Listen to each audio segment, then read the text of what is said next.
Mark Rogers TV here to address the Jonathan Taylor situation at the University of Alabama. I'd first like to address Taylor's conduct, his actions, and then look at Nick Saban's statement that he made to the media today, and then the backlash from the media itself concerning Saban's statement. First of all, what Jonathan Taylor did was despicable. That's about the best word I can come up with. Despicable, disgusting. That type of action against a woman is just about the worst thing I can think of. Hitting, beating, abusing a woman physically, horrible. Can't be tolerated. I've got a 15-year-old daughter, so my thought of anyone harming her, touching her in a perverse or harmful way, I would want to kill the person. Okay, so can't be tolerated. It's disgusting. That said, Jonathan Taylor's a human being.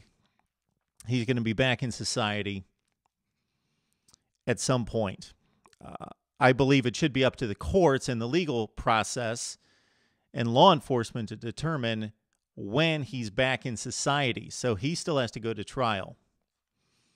Hopefully they'll make the right decision. Hopefully they'll make a wise decision, because that's by far the most important decision here in these situations, is to make a judgment call on the punishment, it being suitable and tough enough, and especially in a situation where he has now done this at least on 2 occasions to the point where the police were called. So that's the most important thing. Unfortunately, in these situations, recently, over the last few years, we have counted on the NFL and NFL teams and now college football programs and college football coaches to be law enforcement and to be the legal process.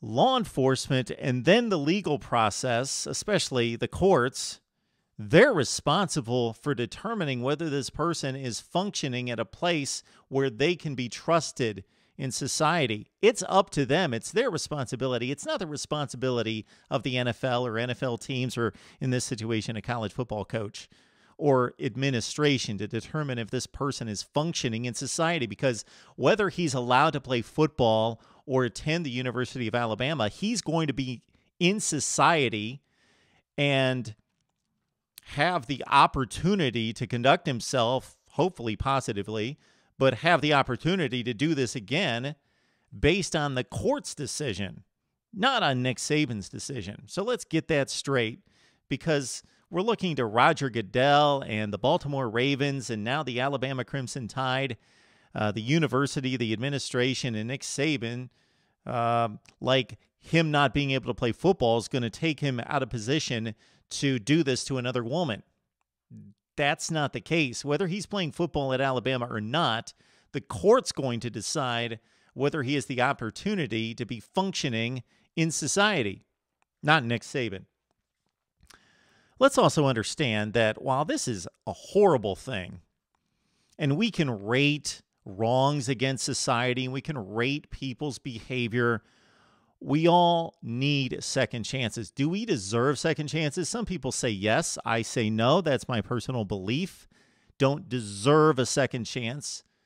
We receive second chances based on the forgiveness of God and based on the forgiveness of other people. We all need second chances, and 5th chances, and 7th chances, and 100th chances if we really look at our behavior. So that's what really gets me, is the self-righteousness of media in particular to be judge and jury in this situation and proclaim a judgment and jury decision on Nick Saban's statements here. So Nick Saban made the decision to take this kid on despite the one incident he had at the University of Georgia. So he beat up a girl at Georgia and had the domestic assault charge that was proven, and he was dismissed from Georgia. So a year later, after playing in junior college, let's understand he was allowed to play football at junior college. He enrolled at junior college,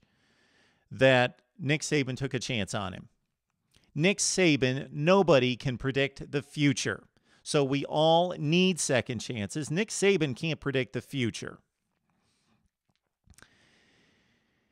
He decided to give this kid a chance, and it didn't work out. Does that mean that Nick Saban made a mistake? Well, the result wasn't good, but that doesn't mean necessarily that he made a mistake. We can look all through life and see where people, ourselves, have made wise decisions that didn't work out, and we made some dumb decisions at times that kind of worked out and didn't hurt us. By and large, the good decisions typically turn out in a good way, and the foolish choices burn us, but not all the time. It doesn't work that way. So Nick Saban took a chance. Why? Because this kid can play football. Let's not make a mistake in determining that or put Nick Saban on some kind of moral high ground. He decided that Jonathan Taylor was worth the risk because he can play football at that level. Does Nick Saban need Jonathan Taylor to succeed at Alabama? No. He's got plenty of 5-star recruits, 4-star recruits to get the job done. He doesn't need Jonathan Taylor. So he's not Tulane. He's not the Southeast Louisiana. He doesn't need this kid. But he decided to take a chance on him. And according to Nick Saban, all the psychological profiling and testing was done, all the counseling.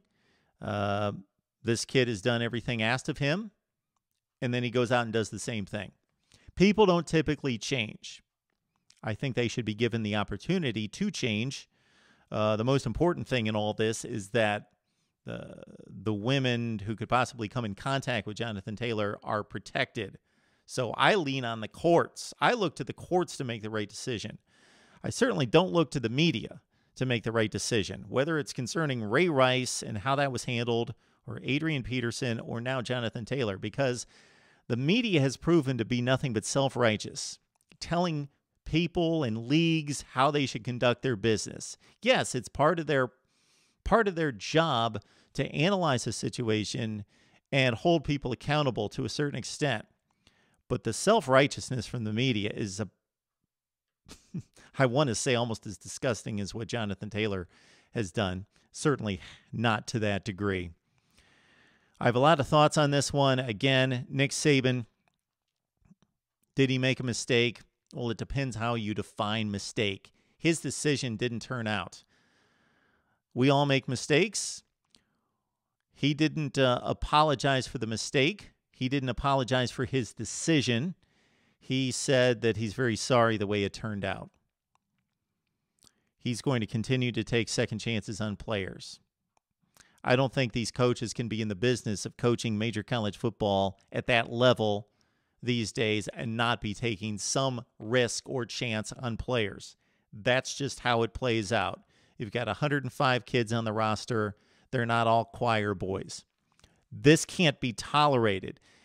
Jonathan Taylor playing football is not important here. Jonathan Taylor being dealt with first in a way that protects those people around him is the number one priority. The number two priority is that he's given help.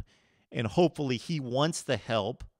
And hopefully he sees that his behavior is out of control and that he is a serious problem.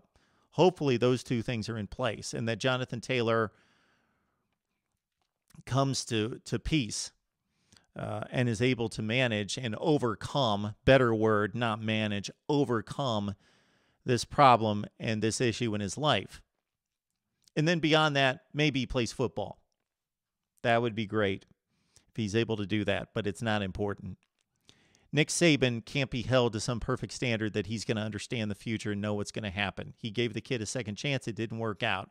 And I heard just the media just crucify him because, of course, the media is all-knowing and would have made, in every case, the perfect decision because they didn't need any second chances. They didn't need any fifth chances or 10th chances. I know the wrongs that I commit and that you commit aren't necessarily in the category of Jonathan Taylor. I get that. But we all do dumb things, embarrassing things, stupid things, and we all need second chances. His second chance, or now his third or fourth or whatever it is, needs to be done in a way that, again, most importantly, protects those people around him and then provide support and help for him. And hopefully he wants it, because it comes down to Jonathan Taylor wanting to be a better person and to be a person who is safe and responsible and respecting of women. That's the most important thing. Like to hear what you have to say about this situation concerning Jonathan Taylor, Nick Saban's statements, and the media backlash against Nick Saban and against other people out there that are in this position to have to make difficult decisions, not sit and wait and see how things play out and then say, look, I told you so. You're a bad person because you made a mistake. You made a wrong decision. Life doesn't work like that. Love to hear what you have to say right here on Mark Rogers TV.